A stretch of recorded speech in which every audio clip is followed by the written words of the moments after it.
भारतवर्ष 2025 तक टीबी मुक्त हो सके, यह प्रधानमंत्री नरेंद्र मोदी का सपना है।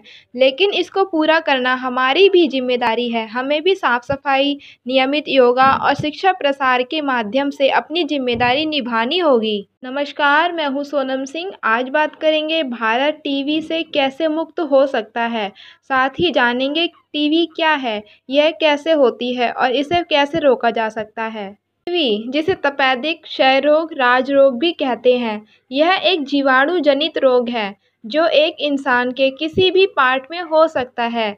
इसमें फेफड़ों का टीबी मुख्य है।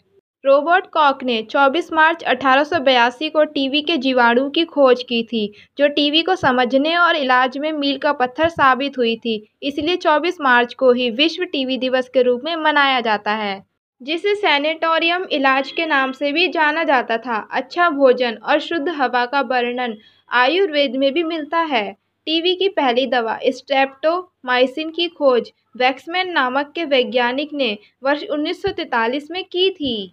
टीबी दुनिया के 10 मुख्य बीमारियों में से एक है। इसकी बढ़ती संख्या देखकर WHO ने 1993 में वैश्विक आपातकाल भी घोषित कर दिया था।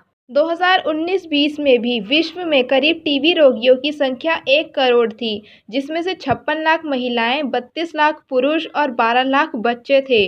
टीबी किसी भी देश में किसी भी आयु वर्ग के व्यक्ति को हो सकती है, लेकिन भारत विश्व में टीबी रोग से सबसे अधिक प्रभावित देश है। बात करें विश्व स्तर की तो 14 लाख मौतें प्रतिवर्ष टीबी से होती हैं, जो काफ़ी बड़ा आंकड़ा है। इसमें से भी 1/4 से अधिक मौतें अकेले भारत में ही होती हैं। इसलिए टीबी अत्यधिक खतरनाक और जानलेवा बीमारी मानी जाती है। विश्व के साथ साथ भारत में भी टीबी को नियंत्रित करने के पिछले 60 वर्षों से लगातार प्रयास किए जा रहे हैं, लेकिन अपेक्षित परिणाम नहीं मिल रहे हैं। 1993 में पुनरीक्षित राष्ट्रीय क्षय रोग नियंत्रण कार्यक्रम यानी RNTCP प्रारंभ किया गया, जिसका 30 दिसंबर 2019 को नाम बदलकर राष्ट्रीय क्षय रोग उन्मूलन कार्यक्रम कर दिया गया। टीबी की बढ़ती रफ्तार और भयावहता को देखते हुए भारत सरकार ने 2025 तक टीबी समाप्त करने की घोषणा की है। देखा गया है जिसकी इम्यूनिटी, खान-पान और पोषण अच्छा होता है, उनको संक्रमण के बाद भी टीबी रोग नहीं होता। अतः कह सकते हैं पोषण और इम्यूनिटी टीबी को रोकने में काफ़ी मददगार साबित होते हैं। इसलिए टीबी पोषण भत्ता योजना प्रारंभ की गई है, जिसमें टीबी के प्रत्येक रोगी को निःशुल्क जांच और उपचार के साथ साथ 500 रुपये प्रति माह पोषण भत्ता के रूप में दिए जाते हैं। अभिनेता अमिताभ बच्चन टीबी उन्मूलन प्रोग्राम के ब्रांड एम्बेसडर हैं। इसी प्रकार अन्य हस्तियों को भी इस प्रोग्राम से जोड़ा जाना चाहिए, जो देश, प्रदेश और जिला स्तर पर अपना योगदान दे सकें। भारत टीबी मुक्त हो सके, इसके लिए कुछ उपाय इस प्रकार हैं। नेतागण, विधायक, सांसद, ग्राम प्रधान और प्रशासनिक अधिकारियों को समाज के सभी लोगों में टीबी को लेकर जागरूकता फैलानी चाहिए।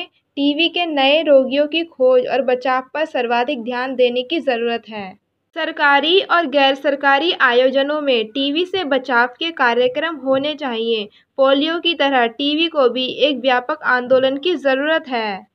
MBBS की पढ़ाई में टीबी की बीमारी को उचित प्राथमिकता देनी चाहिए, क्योंकि टीबी एक चिकित्सकीय बीमारी ही नहीं है, बल्कि एक सामाजिक बीमारी भी है, जहाँ किसी को टीबी होने पर लोग शारीरिक दूरी के साथ साथ मानसिक दूरी भी बना लेते हैं। कुशल और निपुण डॉक्टरों को ही टीबी के मरीजों का इलाज करने की छूट होनी चाहिए। सरकारी और प्राइवेट क्लिनिक के डॉक्टरों को टीबी के इलाज के बारे में उचित प्रशिक्षण दिया जाना चाहिए। टीबी की दवाओं को लिखने का अधिकार सिर्फ प्रशिक्षण प्राप्त चिकित्सकों को होना चाहिए। ऐसा नहीं होना चाहिए कि कोई भी झोला छाप, सड़क छाप डॉक्टर थोड़े से पैसे के लिए किसी की जान से खेल जाए। टीबी की दवाएं केवल चिन्हित और प्रमाणित मेडिकल स्टोर्स पर ही उपलब्ध होनी चाहिए। डायग्नोस्टिक टूल का सही और उचित उपयोग होना चाहिए। जैसे कि टीबी के इलाज के लिए अभी सीरोलॉजी टेस्ट प्रतिबंधित है, फिर भी गैर कानूनी तरीके से ऐसी जांच होती रहती हैं। इस तरह कोविड-19 के विरुद्ध भारत ने विश्व स्तर पर काम किया है और 1 साल से भी कम समय में वैक्सीन विकसित की है। उसी तरह टीबी के लिए भी प्रभावी वैक्सीन और अन्य दवाएं विकसित होनी चाहिए। ये कुछ पॉइंट्स हैं जिसे पूरा करके हम टीवी मुक्त भारत का सपना देख सकते हैं और पूरा भी कर सकते हैं। आप इस वीडियो से अपने लिए इम्पोर्टेंट पॉइंट्स नोट कर सकते हैं। ये इसमें से कुछ पॉइंट्स इंटरव्यू या फिर मेंस में पूछे जा सकते हैं।